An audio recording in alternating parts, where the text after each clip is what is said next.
नमस्कार विद्यार्थी मित्रांनो, स्वागत आहे तुमचं गणित शिकूया या यूट्यूब चॅनलमध्ये.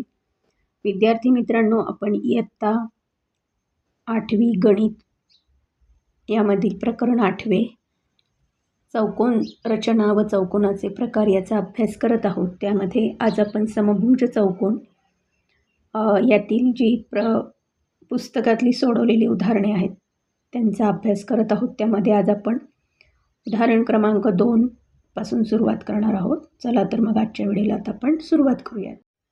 प्रश्न क्रमांक 2, find the length of a diagonal of a square of side 6 centimetre. आता हा इथे चौकोन आहे, ज्या चौकोनाचा नाव आहे PQRS. त्याच्यामध्ये त्याच्या चारही बाजूंची मापं किती आहेत? 6 सेंटीमीटर इथे आपल्याला त्यांनी दिलेली आहे. आणि PR हा काय आहे? त्याचा कर्ण आहे. म्हणून आता इथे आपण त्रिकोण PQR मध्ये पायथागोरसचा थेरम वापरून हे उदाहरण सोडवणार आहोत. तर लेंथ ऑफ PRचा वर्ग बरोबर लेंथ ऑफ PQचा वर्ग अधिक लेंथ ऑफ QRचा वर्ग. 6चा वर्ग अधिक 6चा वर्ग बरोबर 36 अधिक 36 बरोबर 72.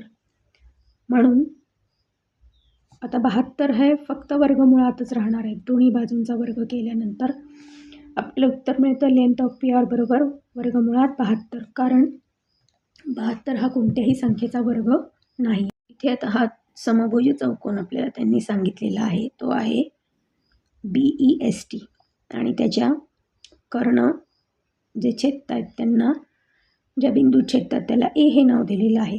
मग आता हा जो कोन आहे BTS याचं माप आहे 110.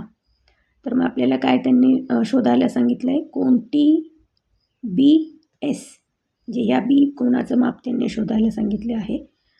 आता ह्या टीची लांबी जर 24 दिलेली आहे तर BSची लांबी 70 आहे. मग आपल्याला त्यांनी TSची लांबी शोधायला सांगितलेली आहे. मग इथे एक त्यांनी काय सांगितले, चौकोन काढून घ्या आणि त्याचे जे कर्ण छेदत आहेत तर त्या कर्णात ज्या पॉईंटमध्ये छेदत आहेत, ज्या बिंदू छेदत आहेत त्याला A हे नाव द्या. मग आता ह्या समभुज चौकोनाच्या ज्या विरुद्ध बाजू आहेत त्या काय असतात? समान असतात. म्हणून मापकोन BES बरोबर मापकोन त्याचे कोन जे असतात ते समान मापाचे असतात. म्हणून मापकोन BES आणि मापकोन BTS हे काय आहेत? ह्या दोघांचंही माप कसं असणार आहे? समान असणार आहे. कारण BTSचं माप आपल्याला त्यांनी दिले म्हणजे त्याच्या समोरच्या कोणाचं माप पण तेवढंच असणार आहे. म्हणून मग आता ह्या चारही कोणांची जर बेरीज केली, मापकोन BTS, मापकोन BES, मापकोन TBE आणि मापकोन TSE बरोबर किती असणार आहे? 360 अंश असणार आहे. मग आता इथे आपल्याला मापकोन BTS आणि मापकोन BES यांचं माप 110 तर आपल्याला माहीत आहे. मग आता काढायचं आहे कोणाचं माप? मापकोन TBE आणि मापकोन TSEचं काढायचं आहे. म्हणून ते तसंच लिहिलं आणि बरोबर 360 लिहिलं. आता ह्या 110ची बेरीज 220 होणार आहे. मग ह्या 360मधून हे 220 वजा केल्यावरती आपल्याला 140 मिळतात. मग आता आपल्याला हा मापकोन TBE आणि मापकोन TSE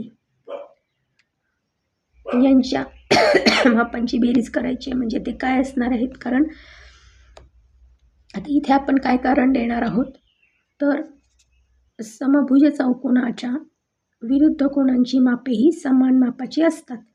म्हणून मग ह्या दोन मापकोन TBE बरोबर 140 म्हणून ह्या दोन्ही 140ला भाग दिल्यावरती 70 उत्तर येतं आहे आपलं. 70 अंश हे या कोणाचं माप येतं आहे.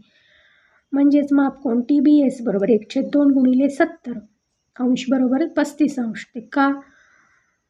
कारण जे कर्ण असतात ते काय करतात? त्या कोणाला छेदतात. समांतर भुज चौकोनाच्या कोणाला हे कर्ण छेदतात. त्यामुळे त्यांचं एका कोणाचे 2 भाग होतात. म्हणून ते 70चे 2 भाग झाले 35 आणि 35. आता कर्ण जे आहेत याचं समभुज चौकोनाचे ते काय आहेत? एकमेकाला लंब आहेत एकमेकांना. म्हणून त्रिकोण TAS मापकोन TAS बरोबर 90° म्हणून लेंथ ऑफ TA बरोबर 1/2, लेंथ ऑफ TE बरोबर 1/2 गुणिले 24 बरोबर 12, लेंथ ऑफ AS बरोबर 1/2, लेंथ ऑफ BS बरोबर 1/2 गुणिले 70 बरोबर 35.